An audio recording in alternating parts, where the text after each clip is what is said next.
저는 24년 11월 말경에 김용현 국방장관을 한남동 대통령 관저로 오게 했습니다.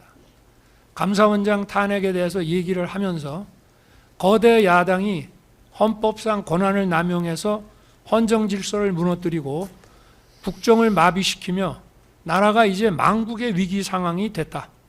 과거 비전시 계엄이 내려진 소위 6.3 사태, 64년 한일회담 반대 시에, 그 다음에 소위 우리가 유신이라고 얘기하는 미중 대땅뜨와 미군 철수에, 주한 미군 철수에 따른 당시 2개 사단에서 1개 사단이 닉슨에 의해서 철수됐습니다.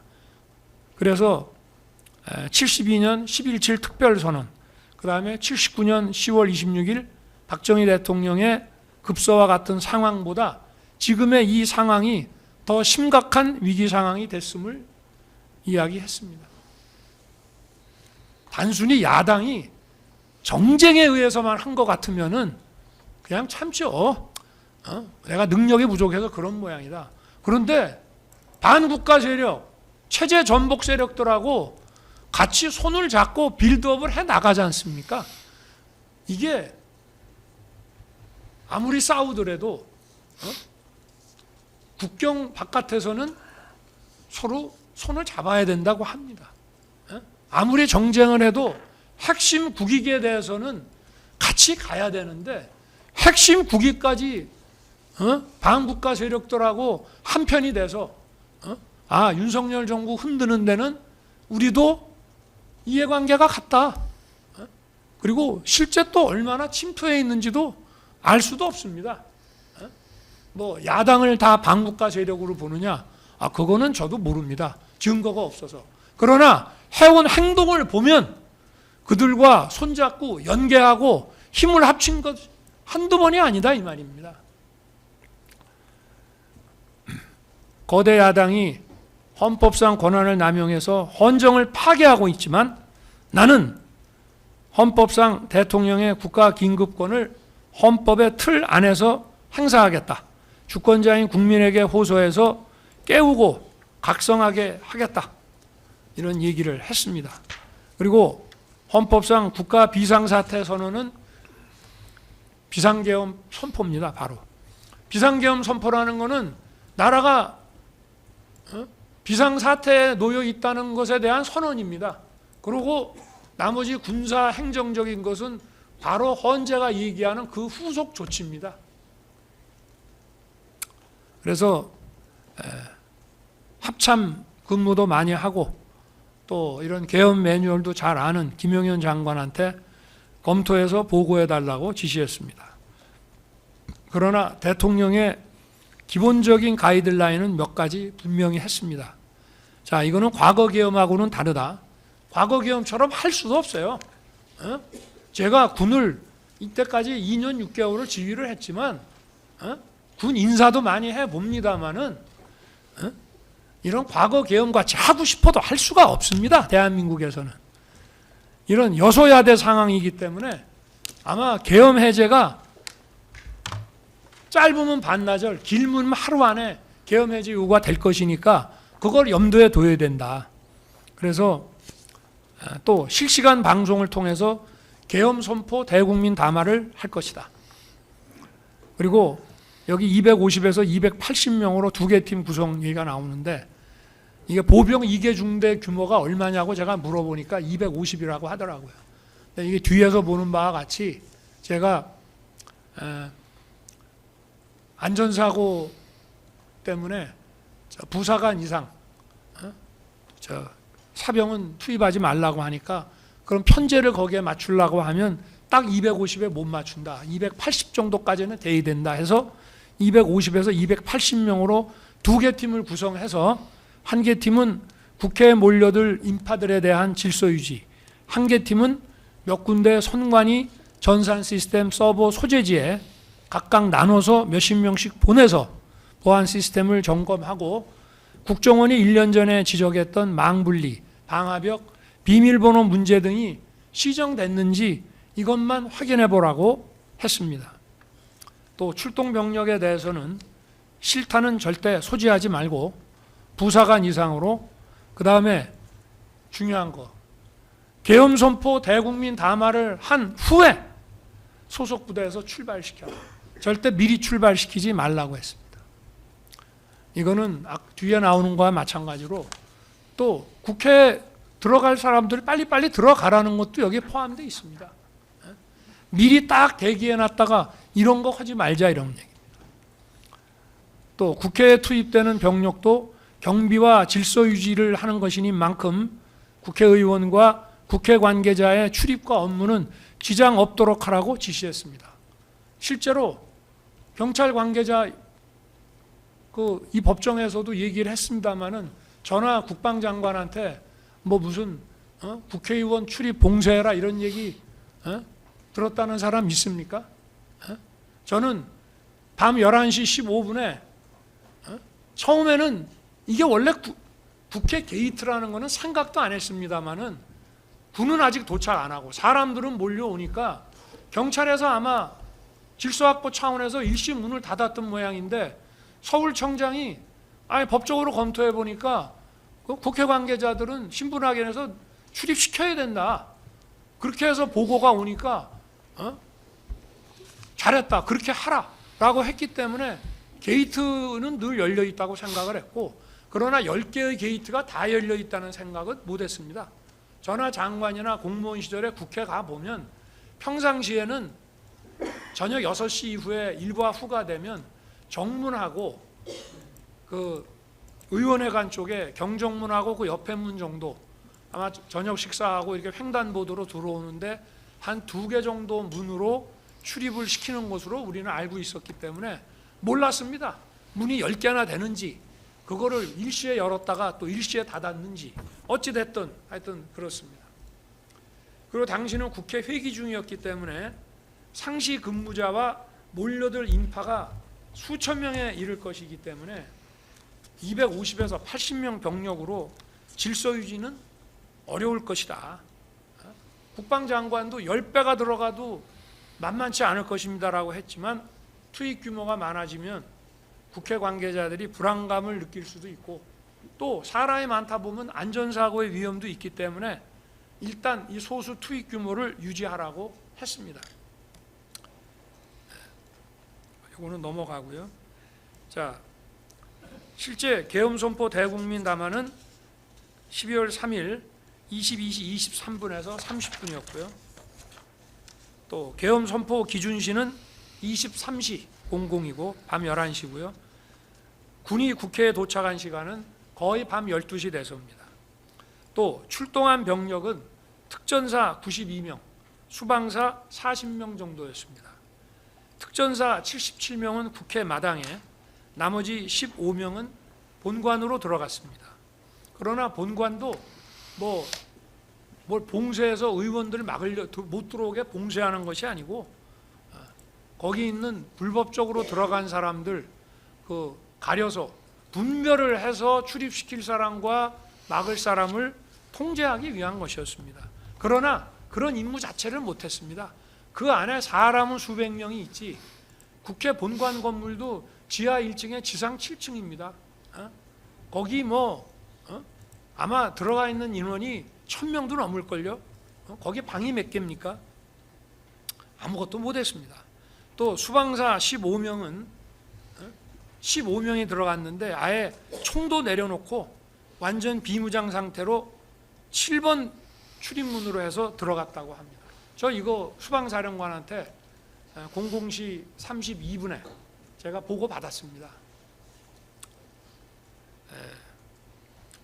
그리고 추가 투입된 병력도 계엄 해제 요구 의결 거의 다 돼가지고 국회 뒤편에 도착했다가 다 철수했습니다. 계엄 해제 전까지는 들어간 국회 경내로 진입한 인원이 얼마 되지를 않습니다. 이게 무슨 폭동이 되고 이게 무슨 국회를 셧다운 시키거나 준영구적으로 국회 기능을 정지시켜가지고 그러니까 망상이라고 하는 겁니다. 국회 마당에 있던 특전사 대원 77명은 민간인과 충돌 금지 지침에 따라서 질서 유지는커녕 시민들로부터 폭행당하면서 자리 유지하기도 버거웠고 아마 그 영상에서 보셨을 겁니다. 나중에 철수할 때 시민들한테 공손하게 인사하고 철수했고요. 또 본관에 들어간 15명도 그냥 도망 다니기 바빴고 수방사 병력은 아예 민간인과 접촉이 없었습니다. 또 여론조사 꽃과 민주당사도 선관위와 연계해서 확인할 게 있어서 좀 군이 가는 게 좋겠다는 건의가 있었지만 민간기관은 절대 안 된다. 추가 병력 운용하지 말라고 해서 김영현 장관이 제 지시를 이행하고 여기에는 군이 투입되지 않았습니다. 여기 아까 보면은 무슨 그 계엄 포고령 얘기를 하는데요.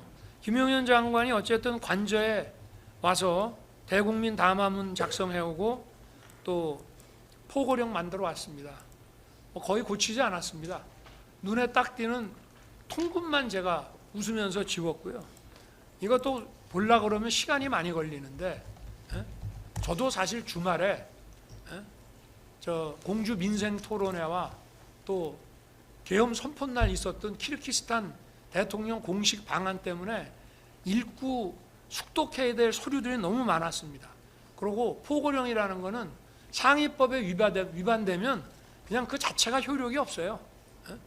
그리고 저는 계엄 포고령이 반나절이나 하루면은 바로 계엄이 해제될 것으로 당연히 생각을 하고 있었기 때문에 이거 시행될 리도 없는 거라고 생각을 했고, 나중에 경찰에서 그 게이트 차단하는데 이거를 참조했다고 하는데 참 이게 아무리 그래도 포고령이라는 거는 국회 계엄 해제를 의결할 수 있는 국회의원에 관해서는 포고령에서 뭐라고 정해도 그거 다 무효입니다. 그런데 하여튼 그런 참 웃지 못할 일이 있기는 했습니다만은 사실 국민의힘의 90명은 아예 안 들어갔고요. 210명 중에 190명이 순식간에 들어가서 2시간도 안 돼서 들어간 시간으로 따져보면 2시간도 안 돼서 계엄 해제 190명이 표결했습니다. 또 국무회의는 주례 국무회의처럼 하게 되면 어차피 알려지게 되고, 알려지면 혼란이 야기되면 또 병력 투입을 더 해야 될 수가 있기 때문에 병력 투입을 또 더 할 수도 없습니다. 그래서 나중에 그 특전사가 국회 경내에서 시달리는 거 보고 좀 더 투입을 하라고 했습니다마는 벌써 투입됐을 때 국회 후문 쪽에 왔는데 이미 계엄이 해제돼 가지고 다 돌아갔습니다. 그래서 병력 투입 최소화를 유지하기 위해서 이렇게 이제 했고요. 그리고 국무총리, 외교, 국방, 통일, 행안, 법무, 그리고 대통령 이렇게 하면 기본적으로 이게 7명입니다. 여기에다가 최소 4명 더하면 정족수가 되는데 우리가 좀 더 불렀습니다. 그런데 2분은 조금 늦게 도착을 해서 시간이 좀 걸리는 바람에 못했고, 이게 사전에 국무회의 안 하려고 한 거 아니냐, 이것도 또 소설이에요. 왜냐? 국무회의를 하려고 했으니까 안보실장, 비서실장, 국정원장까지 부르지 않았습니까? 이 사람들 다 국무회의에 배석하는 사람이에요. 그리고 국정원장은 이게 계엄 관련 국무회의니까 국정원장 오라고 그런 겁니다. 미국에 있는 줄 알았더니 여기 있더라고요. 그래서 이제 왔었고, 아까도 그 사진에 보면 이쪽만 나오니까 국무위원만 보이지만 긴 사진을 보면 거기에 더 많은 사람이 앉아 있는 것을 볼 수가 있습니다. 거기 끝에는 경호처장도 앉아 있고요. 조태영 국정원장하고 다 있습니다. 거기. 그리고 원래 더 빨리 부르려고 했는데 총리하고 외교부 장관이 좀 하도 반대도 하고 저하고 좀 논쟁을 하고 하다 보니까 전화 거는 게 조금 늦어져서 시간이 좀 걸린 것 뿐입니다. 그리고 이 비상계엄 선포와 같은 국가 긴급권은 대통령이 독점적이고 배타적으로 행사하는 헌법상 권한입니다. 그래서 실체적, 절차적 그 요건 구비 여부에 대한 판단 역시 대통령에게 전속하는 것입니다. 그리고 국회의 계엄 해제 요구라는 정치적 사후적 통제만 받습니다. 자, 이게 요건에 완벽하게 맞아. 그런데 국회가 부당하게 또는 위법하게 계엄을 해제하라고 하면 해제해야 됩니다. 이게 국가 상황이 계엄을 선포하지 않으면 안 되는 상황인데 국회가 그래도 해제하라고 위법부당하게 의결을 하면 해야 되는 겁니다. 마찬가지로 대통령의 계엄 선포도 정말 이것이 처음부터 국헌문란과 내란을 획책한 거 아니면은 계엄 선포 자체는 유효한 것이고, 그리고 그 유효함을 전제로 국회는 계엄 해제 요구를 하는 것입니다. 물론 계엄 선포 이후에 유혈 사태가 발생해서 개별 행위들에 대해서 그 상당성과 책임 문제를 논하는 것은 변론입니다. 그 내란무리 세력들은 제가 국회 본회의장에서 의원들을 끌어내라고 했다거나 정치인을 체포하라고 했다는 그런 선동을 해왔습니다마는 정말 하늘이 도와서 이 경호처 비화폰 통화 내역이 드러나면서 이 법정에서 모든 게 다 허위 조작인 게 다 드러났습니다. 저하고 통화를 몇 번 했다. 통화한 시간, 시각 정확하게 나왔습니다. 수방사 어느 참모가 들었다는 얘기, 아니 수방사령관하고 통화한 것이 25초, 29초, 16초, 25초입니다. 그게 다입니다. 그런데 법정에 와서 증언하는 거 보면은 앞뒤가 안 맞는 얘기를 합니다. 그러니까 이 통화 시각과 시간을 보면은 정확하게 알 수 있습니다. 여기 지금 이 자리에도 와 계시고 아까 대통령의 내가 상피곤에서 뭐라고 얘기하고 싶지는 않습니다만은 대통령의 위법한 지시를 거부했다 하는데 위법한 지시를 한 적도 없고 할 수도 없었습니다. 왜냐? 제가 전화한 시간은 경찰에서 국회의원들을 자유롭게 신원 확인하고 통과시켜주는 그 시간에만 제가 전화한 거고요. 그리고는 1시간 10분 후에 표결 들어가고 전화를 했기 때문에 월담 의원을 잡아라, 체포해라, 국회의원을 체포해라 그런 얘기를 한다는 자체가 미친 사람 아니고선 할 수가 없는 거죠. 그리고 경찰이나 군이요, 나하고 내가 옛날 무슨 하나회도 아니고 내가 뭘 믿고 물론 내가 임명한 장관급, 차관급 공무원이라고 하지만 내가 뭘 믿고 택도 아닌 것을 부탁을 하겠으며 체포하면 그 다음 어떻게 할 겁니까? 자, 저는 김용현 장관이 그 사령관들한테도 계엄 선포를 알려주지를 못했습니다. 왜 그렇게 했느냐? 제가 12월 2일 월요일 날로 예정된 감사원장 탄핵 발의가 무산되면 계엄 선포도 없는 것으로 하자고 했기 때문에 그렇습니다. 중앙지검장이 탄핵되면 그걸 할 수 없다. 그러나 민주당이 감사원장 탄핵은 대단히 자기들도 부담스러울 것이다. 감사원장 탄핵만 안 하면 그냥 계엄 선포는 없었던 것으로 하자. 왜냐? 준비할 게 없었거든요. 김용현 장관하고 저 사이에 그 선포문 그리고 자기가 그 계엄 매뉴얼에서 본 옛날 그 포고령 그리고 국무회의 절차가 필요하다는 거 그게 다예요. 그러니까 저하고 관저에 와서 얘기했지만 1시간 이상 대화한 적이 없어요. 실제로 아무 준비한 게 없는데 내 마음 바뀌면 안 하면 되는 것이고 그래서 저 감사원장 탄핵 발의 안 하면 하지 말자 했습니다. 그리고 감사원장 탄핵 발의를 월요일 날 하면 화요일 날 선포한다. 많은 사람들이 그런 얘기를 합니다. 왜 주말에 하던가 국회 회기 끝나면 하지 그랬냐. 아니 할 거면 당당하게 해야죠. 나도 헌법상 권한에 기해서 계엄 선포하면 국회가 계엄 해제 하려면 하라 이겁니다. 그리고 국회가 계엄 해제를 해줘야지. 안 하면 더 할 게 없는데 어떡할 거예요? 어? 제가 군사재판 증언을 하러 갔더니 그 판사 한 분이 묻습니다. 국회가 계엄 해제 안 하려면 계엄 해제 할 생각이 있었냐? 네, 이렇게 답변했습니다. 그 생각할 여유도 없었다.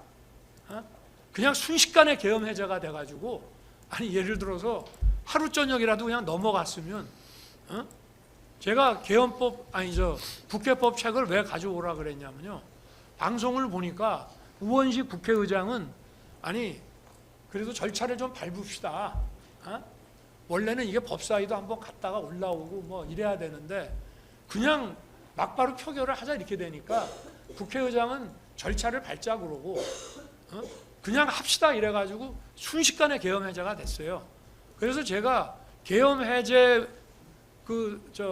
선포를 하려 그러면은 국회의 그 해제 요구가 다소 절차 미비는 있지만 수용하겠다고 말을 해야 될지, 아니면 그런 거 없이 그냥 해야 될지, 그거를 좀 보려고 국방부에서 국회법을 가져오라 했더니 국방부에는 국회법이 없는지 그 책 찾아오는데 시간이 좀 걸립니다. 그래서 그냥 사무실에 가서 민정수석한테 얘기를 했더니 민정수석이 금방 검토를 해갖고 와서 절차에 하자는 있습니다만은 그런 얘기 하지 말고 그냥 수용하는 거로 하시죠. 그래서 그러면 담화문을 직접 써라. 그렇게 해서 이제 하게 된 것입니다. 네, 네네.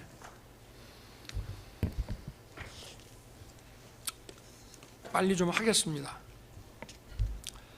아마 김용현 장관은 저의 그 계엄 선포 대국민 담화 직전 또는 직후에 북해 출동할 특전사, 수방사 또 선관위에 갈 방첩사령관에게 계엄 얘기를 아마 그때 한 것으로 생각이 됩니다. 그러다 보니 사령관들은 그 전에 부하들에게 계엄과 관련한 준비나 지시를 할 수가 없었습니다. 방첩사는 장병들이 휴가 또는 퇴근했다가 언론을 통해서 담화문을 시청하고 부대에 복귀해서 밤 12시가 돼도 간부들의 부대 복귀가 제대로 이루어지질 않았습니다. 수방사는, 여기 특전사는 전부 간부 위주입니다. 부사관 이상이고요. 수방사는 장병하고 부사관 이상이 섞여 있는데 부사관 이상은 또 대부분 퇴근을 합니다. 그러니까 소집을 해야 되는데 소집에 늦어지니까 야간 당직 근무자 위주로 소수만 편성해가지고 통상의 수도권 주요 공공시설 경비 방호 임무만 줘가지고 국회로 갔습니다. 특전사도 707 부대는 원래 헬기로 많이 이동을 하는 모양이에요. 그래서 또 헬기로 훈련도 하고 하는 모양인데 그 운항 승인을 수방사가 한참 안 내줘가지고 또 시간이 지체됐습니다. 이렇게 각 부대 사이에도 사전에 소통이 전혀 없었습니다. 왜냐? 준비를 하나도 안 했기 때문입니다.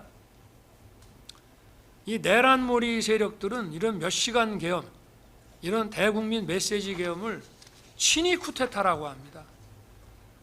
친위 쿠데타를 이렇게 하는 거 보셨습니까? 여러분들 그 신군부가 하는 그거 뭐 영화 보셨죠? 그 뭐 영화가 사실하고 동기나 이런 데서 좀 차이가 있다라고 하지만 어쨌든 거기서 이런 식으로 합니까? 친위 쿠데타라는 거 어떻게 하는지 알지도 못하고 생각도 해본 적이 없습니다만은 이렇게 방송으로 언론에 알리고 또 사전에 준비 없이 야간 당직 근무자 소수만 데리고 하는 겁니까?